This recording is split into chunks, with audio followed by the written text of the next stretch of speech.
Bonjour à tous, je vous propose dans cette vidéo de voir ensemble comment chercher une information dans le code civil.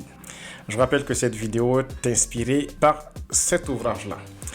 En effet, pour des étudiants de première année, la consultation du code civil est rendue difficile par les nombreuses annotations dont l'essentiel des articles du code civil annotés font l'objet. Comment faire la distinction entre les annotations et les dispositions à proprement parler du code civil? Ou bien c'est ce que je vous propose de voir dans cette vidéo. Il y a principalement 4 façons de circuler dans le code civil. La première façon de circuler facilement dans le code civil, c'est de connaître le numéro de la disposition que vous cherchez. À ce moment-là, c'est très simple. Il vous suffit d'ouvrir le code et d'aller tout de suite au numéro de la disposition indiquée, en sachant bien entendu faire la différence entre l'article lui-même qui est en vigueur et les autres annotations dont la disposition en question fait l'objet. À noter que devant les dispositions qui ne sont plus en vigueur, il est indiqué ancien. Donc, ne confondez pas les dispositions anciennes avec les dispositions en vigueur. La deuxième hypothèse, c'est de connaître ou de faire une recherche à partir de la date de promulgation de la disposition que vous cherchez. Il y a sur les pages roses du code rouge, c'est-à-dire du code Dalloz, une table de renvoi après laquelle il y a une table dite chronologique. Je ne commenterai pas cette façon de circuler dans le code civil puisque je ne l'emploie pas moi-même. Et puis, troisième hypothèse, vous pouvez également faire une recherche à partir de mots-clés en vous servant de la table alphabétique. Et de la même façon, en vous servant toujours des mots-clés, vous pouvez également vous référer à la table des matières. Voilà donc ces 4 hypothèses ou ces 4 façons de circuler dans le code civil. Sans plus tarder, je vous propose de faire une démonstration, code en main. Je fais ma démonstration avec un code qui est ancien. Il date de 2022. Mais c'est pas grave. Première hypothèse de consultation du code civil. Vous connaissez la disposition que vous cherchez. Alors, c'est très simple. Ouvrons le code civil sur la première page. Vous avez l'édition, les abréviations, et vous avez la table des matières à laquelle nous reviendrons en toute fin de vidéo. Et puis, vous avez le code qui commence par un article premier. Et le numéro de l'article est indiqué là. Là, vous l'avez article premier. Je ne sais pas si vous voyez très bien.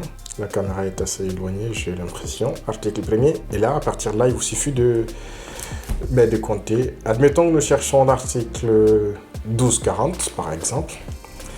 L'un des articles les plus célèbres du code civil. Là, nous sommes à l'article 1241. Donc, nous sommes un peu plus loin. Revenons donc sur nos pas. Les articles 1240 et 1241, plus simplement 1240 et suivants, sont des articles qui font l'objet de nombreuses annotations. Donc, le texte de l'article 1240 en lui-même, il est là. Il fait 3 lignes en gros. L'article 1240 a été inséré dans le code civil par l'ordonnance numéro 2016-131 du 10 février 2016. C'est l'article 2 de l'ordonnance en question qui est en vigueur depuis le 1er octobre 2016. Voilà, ça ce sont des détails sur le texte qui a permis l'insertion de cette disposition 1240 dans le code civil. Le texte de 1240 nous dit, il est là, son caractère est un peu plus foncé. Il nous dit, je cite, « Tout fait quelconque de l'homme qui cause à autrui un dommage oblige celui par la faute duquel il est arrivé à le réparer. » Voilà donc le texte de l'article 1240 en lui-même. Vous avez le numéro de l'article qui est indiqué dans le code rouge en rouge. Article est abrégé. Et en dessous, vous avez les annotations. Plan des annotations. Ça, ce sont deux jurisprudences qui permettent d'illustrer l'article 1240. Ces annotations sont différentes du texte de l'article 1240. Voyons un autre article qui ne fait l'objet d'aucune annotation cette fois-ci. Je pense à l'article 62 par exemple. Qu'est-ce qu'il nous réserve?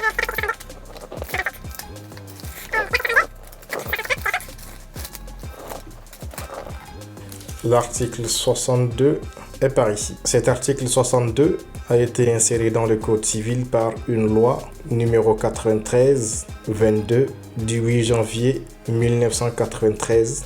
L'article a fait l'objet d'une modification par une ordonnance numéro 2005-759 du 4 juillet 2005. L'article lui-même, il commence par ici. L'acte de naissance énonce les prénoms, nom, date de naissance ou, à défaut, âge, lieu de naissance et domicile de l'auteur de la reconnaissance. L'article 62 traite donc d'un acte de reconnaissance d'un enfant. Et cet article 62 du Code civil fait l'objet d'une légère annotation. Donc l'exemple est mal choisi.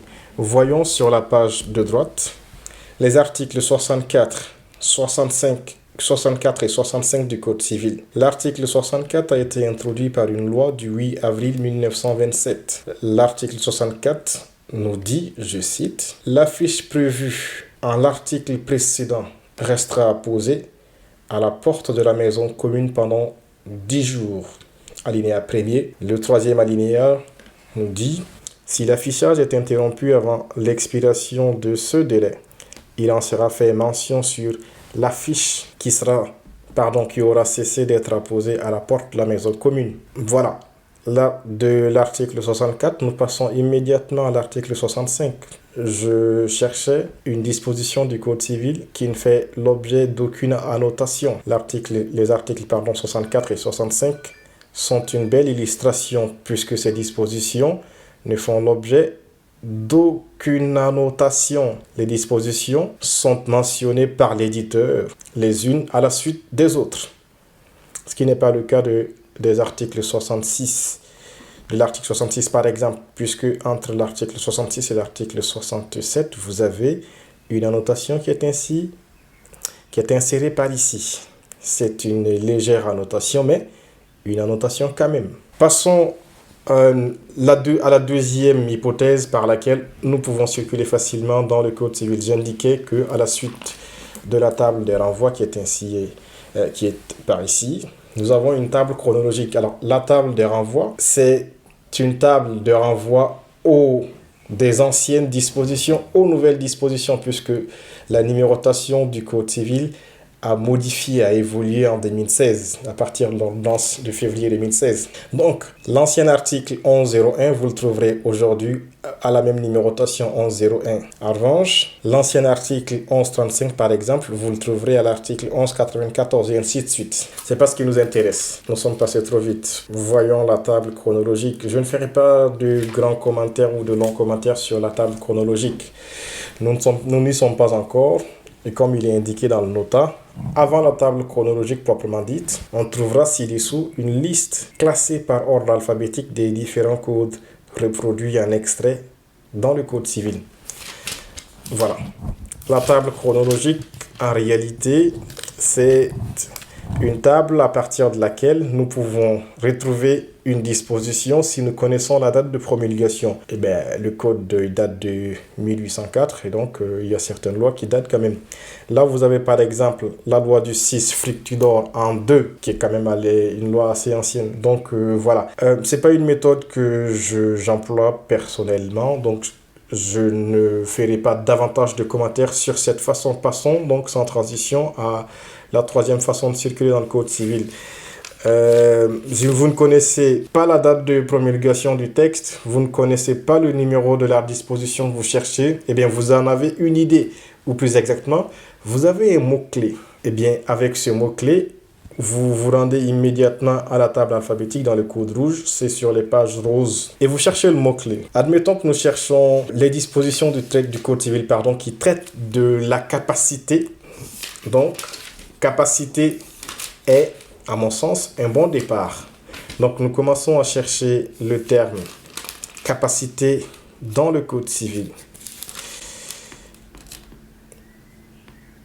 Nous avons là la capacité contractuelle qui est régie anciennement par l'article 1123 ancien qui est indiqué là. Je ne sais pas si vous le voyez. Et par les nouveaux articles 1128, 1129, 1145. Et la capacité matrimoniale, quant à elle, est régie à l'article 1398, aux articles, 1398 et suivants. Le S, il signifie les articles qui sont à la suite de l'article 1398 traite aussi directement ou indirectement de la capacité matrimoniale. Et c'est pas ce qui nous intéresse. Moi, j'ai parlé plutôt de la capacité en termes de minorité d'incapacité. Mineur émancipé, capacité de disposer, c'est pas ce qui nous intéresse, mais nous en avons quand même de bonnes idées. Voyons par exemple l'article 1128. À mon avis, ça va être assez lourd pour les étudiants de première année. Je vous propose donc de passer par exemple à quelque chose qui est très commun pour les étudiants, enfin assez familier, quelque chose donc qui est assez familière avec les étudiants de première année. La mention du sexe ou la mention ou la modification plus clairement, je pense, la modification de la mention du sexe sur les actes de l'état civil.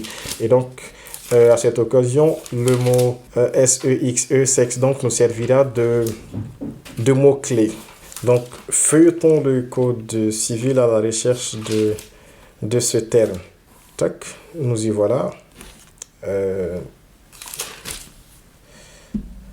SEX. Et bien voilà.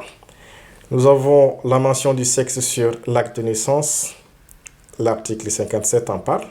La modification de la mention du sexe sur les actes de l'état civil pour trouver la disposition qui traite de la modification de la mention du sexe sur les actes de l'état civil. C'est à l'article 61-5 du Code civil que la table alphabétique nous renvoie. Repartons donc immédiatement à l'article 61-5 et vous verrez que cet article traite effectivement des possibilités ou des conditions pour procéder à la modification de la mention du sexe sur les actes de l'état civil d'une personne. 61-5.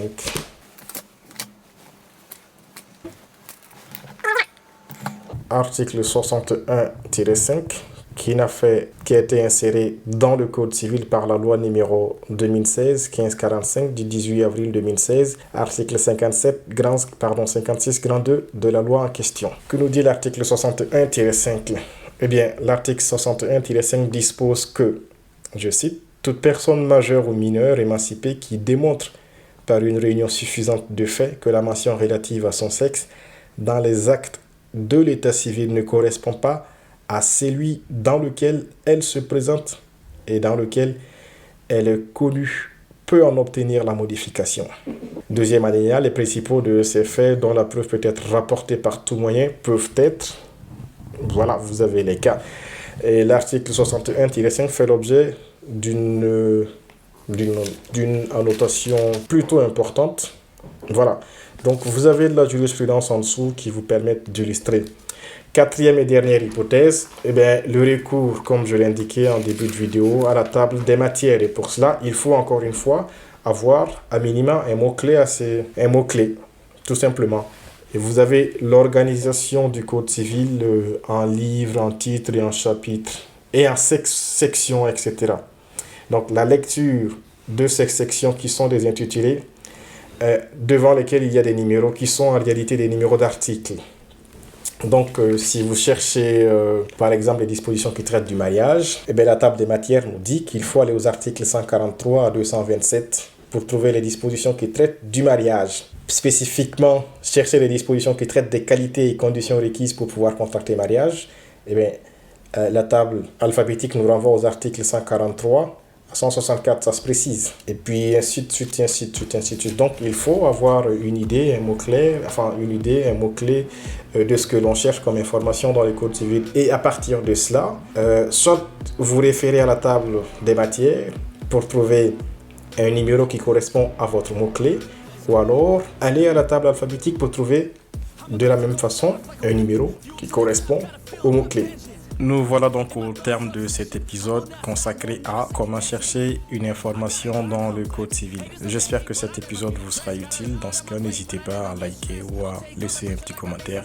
D'ici là, portez-vous bien. À très vite.